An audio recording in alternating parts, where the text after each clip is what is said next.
So let's answer everybody's favorite question, which is, why is my dog doing this? Why is my dog reacting like this? So first thing I want to say, really don't think so much about that.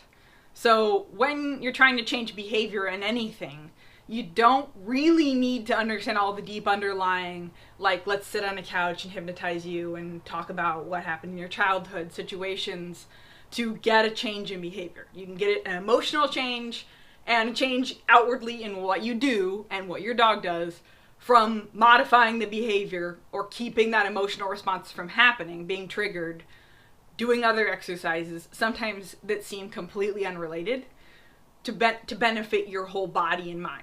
So don't worry too much about why your dog is doing it. This is something that trainers and people in the dog world get really bogged down on. Like, well, one day he attacked a person wearing a hat, but then the next day Bill came in wearing a hat and he didn't go after them, but then Cyril was wearing a hat and he seemed suspicious. Like, there's so much weight put into why the dog does it. And I would say your dog's emotional states are fluid and fluctuating all the time. There are probably things that contributed to it. For some dogs, and for most dogs, it's not really worth putting that much effort in. And for some dogs, it's unpredictable. So some dogs are weird, just like some people are weird. So really don't worry too much about it. That said, one of the most exacerbating factors and contributing factors is frustration. Frustration is one of the most overlooked things in dog training. I will do probably a whole thing on frustration in the future. Frustration is something that zoo and exotic animal handlers are acutely aware of because it's super dangerous for them. If you frustrate an elephant or frustrate an orca whale or frustrate a tiger while you're working with it, that gets very dangerous. So a lot of the stuff that contributes to the leash is frustration. Leash greetings are very unnatural for your dog. For the most part, you're having your dogs approach nose to nose, and stop frequently, which they would never do. They're approaching frontally, they're pulling on the leash, they're doing all sorts of other body language stuff that they would not do, like as they're approaching another dog, which would not happen in an organic, natural approach. So in an organic, natural approach would be two dogs seeing each other, making a very large indirect arc, not making really much eye contact, circling around, so there would be there's no nose-to-nose bit here. Just to butts, sniffing each other's butts, kind of going around in a circle. Maybe there'd be like a small cheek sniff or face sniff as they go past, sniffing each other's junk, and then whatever happens from there. So communicating, I like you, I don't like you, let's play, let's just mind our own business. But that giant indirect arc is what dogs do. Indirect is the key word here. Dogs are very indirect. People are very direct. So that makes our body language very wonky. So we think in terms of like, hey, how you doing? Kind of thing. And that, like, I go up to you, I shake your hand, I look you in the face, I face you. Everything about that is wrong to a dog. We have a ton in common with dogs, but one of the things that we don't have in common, that we're pretty much opposites, is how we greet and interact. So keep that in mind while you're working with your dog. The solution is not to let your dog off leash. Leash greetings and off-leash greetings and dog social skills, and this is coming from a person who has worked in a dog daycare, run large-scale dog daycares for years, and seen dogs interact off-leash and interact on-leash, seeing dogs in the home, seeing dogs at the dog park, seeing dogs with the neighbor's dog, seeing dogs in my daycare, seeing dogs in the lobby. It's all different. So one dog can be beautiful socially with dogs, like just beautiful, an angel with dogs, personality-wise, wonderful, sweet, has great communication skills in an off-leash playgroup, and really terrible off-leash, on-leash, reactivity-wise. And I would say that sometimes that even contributes. So sometimes dogs that have the most impeccable language skills find leash greetings really awkward. But the two are, you don't really need to worry about that. So if your dog doesn't have any social skills, you don't know your dog, of course socializing your dog is beneficial. And do not stop socializing your dog because they're doing poorly on leash. Just work on the leash stuff. So frustration with the leash greetings, frustration with the awkwardness is one part. Just general frustration with not getting to the dog fast enough or whatever is also one part. So the first one is dogs that have really good social skills or could have really good social skills and just find the leash really awkward. And the more awkward it is and the more encounters they have that go poorly because of the awkwardness, it creates this like just like a snowball rolling downhill, and it's just accumulating awkward memories and traumatic experiences of greeting on leash that makes the dog explode into some sort of crazy frenzied rage whenever it sees another dog. So just letting it be is enough to allow it to blossom into a problem. The next one is some dogs are weird. So this is something that we don't talk about much in the dog training world, but you see a lot in play groups, which will have one dog that if it were to growl or snap at a dog would be recognized as aggression, and another dog is just like kind of nuts, and it goes around being nuts, and the dog's like, oh, he's nuts. So dogs know, but some dogs are weird. Some dogs are unpredictable, and dogs are generally pretty good at ignoring that, but of course they're not expected to be. So if your dog seems unpredictable or odd or just has some dogs it doesn't like, then it's weird. It might just be weird. So don't worry too much about that. I will say dogs that tend to trigger more reactivity in dogs than others, or in poor social interactions between the dogs, are the brachycephalic breeds. So their eyes are kind of protruding, their ears are stuck in one position, they make a lot of noise, like breathing noises. They don't usually have much tail. They kind of have a straight, stiff body, so they have real straight rears, and that is all kind of convoluting their signals to each other. So a lot of dogs recognize like bulldogs, Frenchies, Bostons and stuff as kind of odd and don't hit it off with them right away. So if your dog's more reactive to those dogs, kind of normal. It just usually means they haven't been exposed to them very much. When your dog's growing up, puppies are growing up, you just want to try to get them exposed to all these things. So these are the short-faced dogs, and these are the giant fluffy dogs, and these are the dogs that zoom around, whatever it is. So they're learning, okay, there's all different kinds of dogs. So usually that's a situation where the dog just doesn't recognize that body language. Like, what is this? Another one is huskies. Huskies do tend to be a little more standoffish kind of personality-wise, but they also have the upright ears, the upright tail. They kind of have a stiff body position, so that can be kind of off-putting to dogs. And another one I see a lot is like just big flowy-haired dogs, big black flowy-haired dogs. Usually it is not from having a bad experience with it. It is pretty unusual for a dog to have a bad experience with a certain type of dog and then hate that dog in the future. That does definitely happen. I've definitely seen that. So it could be the case, but most of the time it's just that the dog didn't see that dog enough, finds that dog's body language unpleasant, or that breed's body language unpleasant. It's not like from some traumatic thing.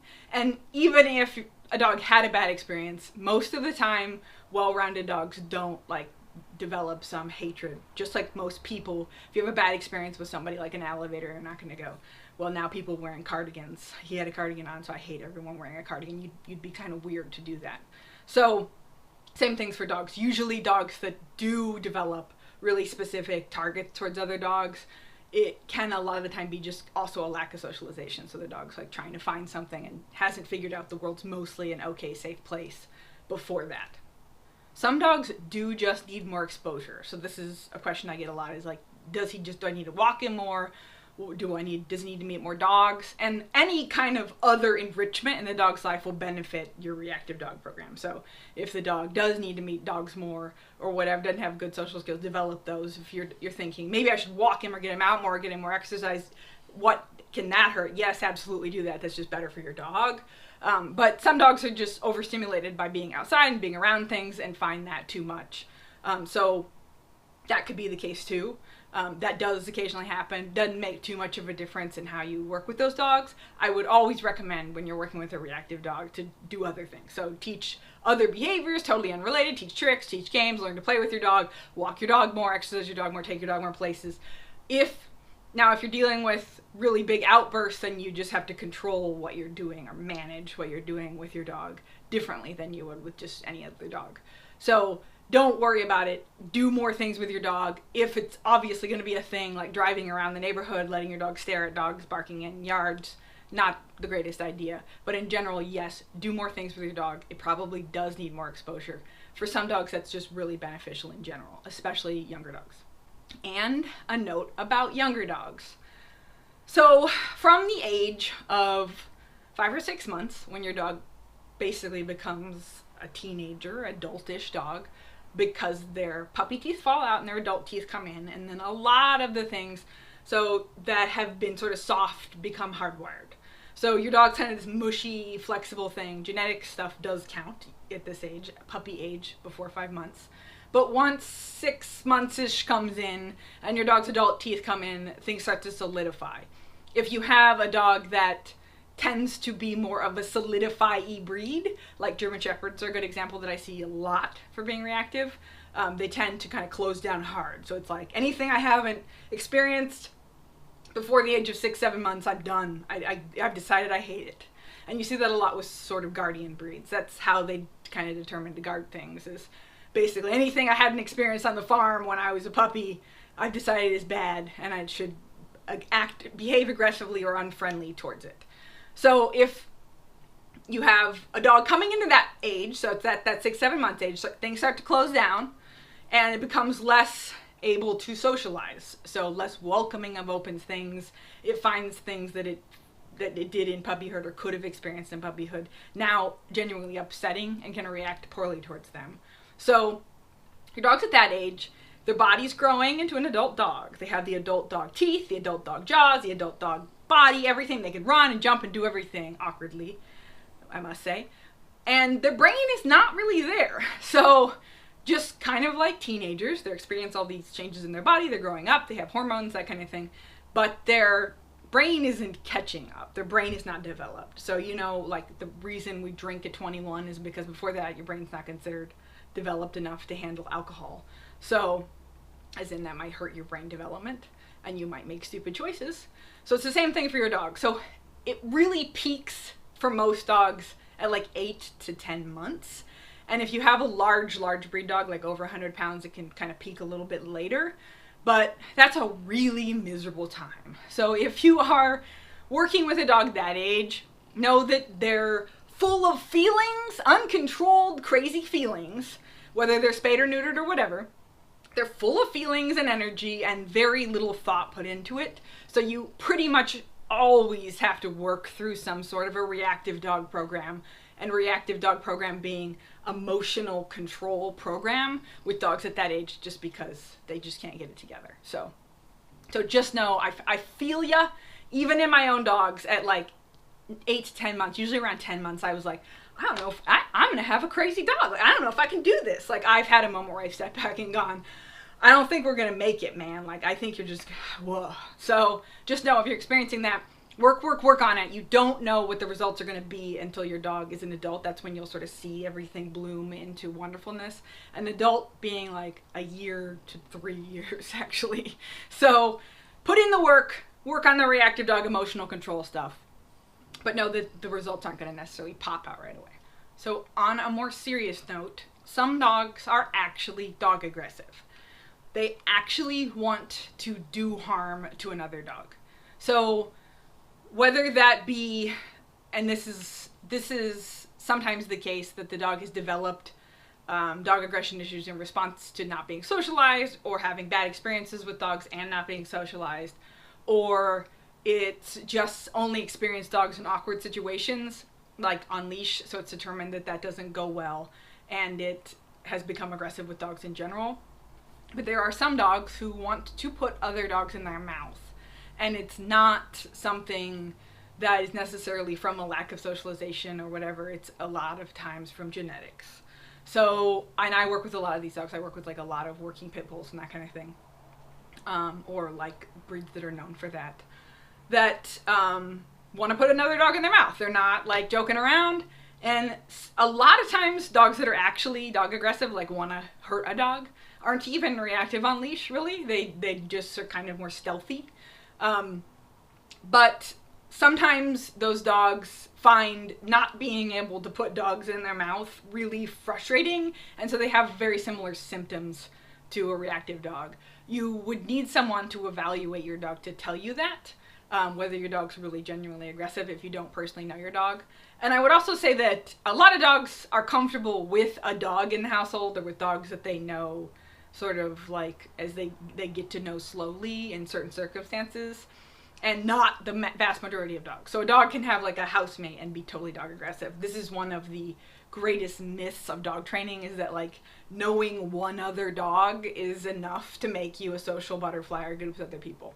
That's like being like well, this serial killer, he didn't kill his neighbor or his like wife or whatever, so he must be fine. Well, no, obviously he's not. He's killing people, but just not his wife. So just because your dog or you can get along with one other person or 3 other people doesn't make you safe with people. So just keep that in mind. And this particularly pertains to dogs that have issues directed towards smaller dogs. So you see this from like greyhounds coming off the track a lot, or just dogs that are not great with small dogs. So it's particularly a predatory thing towards small dogs. They have determined that small dogs are not dogs. And this, again, varies in situations. So a dog can be okay with a small dog in the house or cat. I've seen this a lot. And then not okay with that same small dog or cat outside running around. So it really depends, but do keep in mind that if your dog seems to be particularly targeted towards smaller dogs, the reactivity, that could be part of it. And again, usually those situations, the dog is more trying to get to the dog and might make noise or something out of frustration, but there's not as much like barking and lunging and snarling and that kind of thing. There's not like so much defensive stuff like back away from me. That might come out as the dog gets frustrated, but it starts initially as like, I want to get there to that dog. I don't want to tell him to go away. I want him here. So just keep that in mind. And if that is the case, and you do have a dog that wants to put other dogs in their mouth, or isn't maybe necessarily like that, but does damage when they do get into it or reach another dog, so they like damage being stitches, punctures, the other dog has to go to the hospital, deep bruising, picking up another dog and shaking it, that kind of thing. So if your dog is doing damage, I would recommend seeing a veterinary behaviorist, and also the use of a muzzle, a basket muzzle where your dog can breathe and air can move over their tongue. But use that for training. But really, if you have a dog that's doing damage to other dogs or has done damage to other dogs, turn this off and go see a veterinary behaviorist. This is that's sort of out of my league. That's like, you know, the difference between your kid getting an if you had a kid at school lunch or whatever and they were getting in altercations with other kids and yelling at them or throwing their plate of food at them, that would be something you would see counselors for and work through with your kid. If your kid's pulling out their fork and stabbing another kid until that kid goes to the hospital, that's not normal. There is a difference between dogs fighting or going after each other and dogs seriously mauling another dog. So and that means like the dog bit down so hard he went through skin and flesh and tore around and did damage.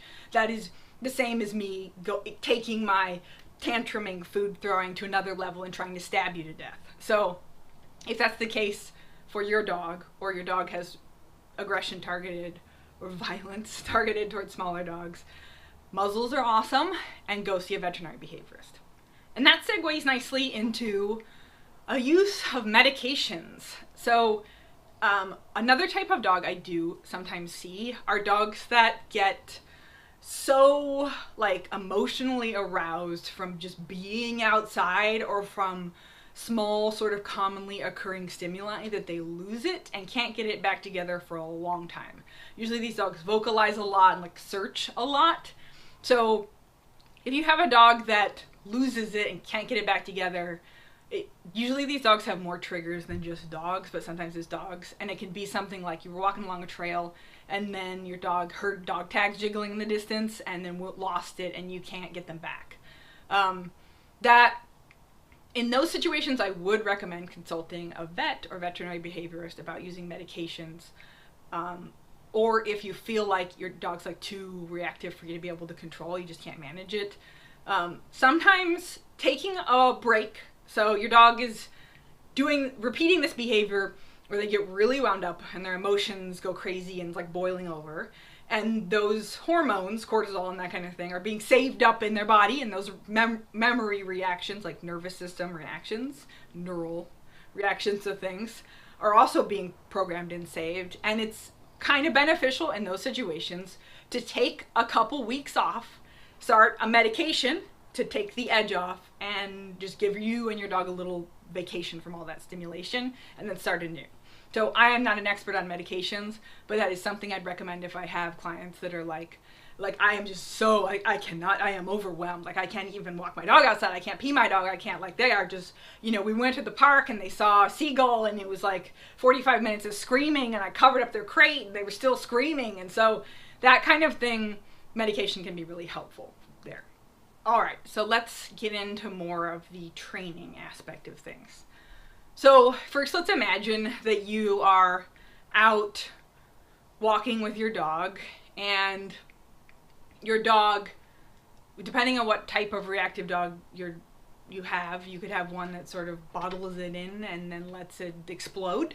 And I see those sometimes with dogs that have been through training programs that were sort of punitive, like the dog was given a leash correction for reacting or something like that. And so it's learned to bottle it up and hide it, but it's not learned any more skills for how to actually cope with that. So that's like and sometimes those training programs, if that's what you want or looking for, can be effective. So they're not necessarily effective in getting the dog's brain to be any different, or its inside response, internal response to be any different. But if what you were looking for is just your dog to not do that as much and not go beyond that, like not explode as much, then giving your dog a leash correction or shocking it or whatever your program does can work. So it's just like if you were afraid of spiders and every time you like freaked out about spiders, I beat you over the head with a newspaper, you might eventually stop freaking out overtly when you see a spider. You'd still be very nervous and tense, and you might hate me and be very resentful, but you wouldn't like freak out unless I put a spider on you, and then you would probably lose it because you're not any more comfortable with spiders. But if I just wanted to be able to walk you in a room of spiders around and not have you lose it, to just have you keep focused on the ground or whatever you're doing to cope with it, then I could achieve that. So just keep that in mind. But if you have a dog like that, you can use kind of the same concepts for that. It just might be a little harder to tell. You're going to have to look for more subtle cues, like your dog not overtly reacting or like pulling or something like that, but maybe their hackles going up or them avoiding a dog. I do want to say one thing about those dogs. They notice other dogs. So this is something I see, I hear a lot from clients, like, he just goes off. He doesn't even seem to notice the other dog, and then he's exploding at it. He notices the other dog. So dogs and people, but there's quite a few studies done on all sorts of range of animals on how aware they are of stuff in their periphery, and they're very aware. Dogs are indirect communicators, so they do not need to communicate directly. So your dog not looking at the dog, pretending like the dog, just ignoring, I don't know, whatever, I'm not here, is your dog acknowledging the other dog. So don't ever say, don't feel that your dog doesn't see the dog. Work with the other dogs just like you would if your dog was barking and lunging. It's the same thing. Your dog sees them, and just start to become more aware of what your dog's cues are leading up to it. And again, some dogs don't have many, and some dogs are weird and they just kind of go off. But for most dogs, there's something build up happens. Your dog gets stiffer, they walk stiffer, and you're kind of looking at them from above, so it's harder to tell. Their hackles go up, they start darting. A lot of dogs, if you can see this, do like, mouth stuff. They'll lick like this kind of thing when they're nervous, kind of darting away. So it's like a negotiating signal with another dog saying they're uncomfortable. So start just to be more aware of those signals. And for those of you who have the seeking dogs, that are sort of like adrenaline junkies for the experience of getting to react, that are looking around everywhere, that's a lot of what the balance walking and stuff techniques in this program are going to be, because your dog has the desire to rush in and either figure out if this is bad or like get it over with or get upset about something.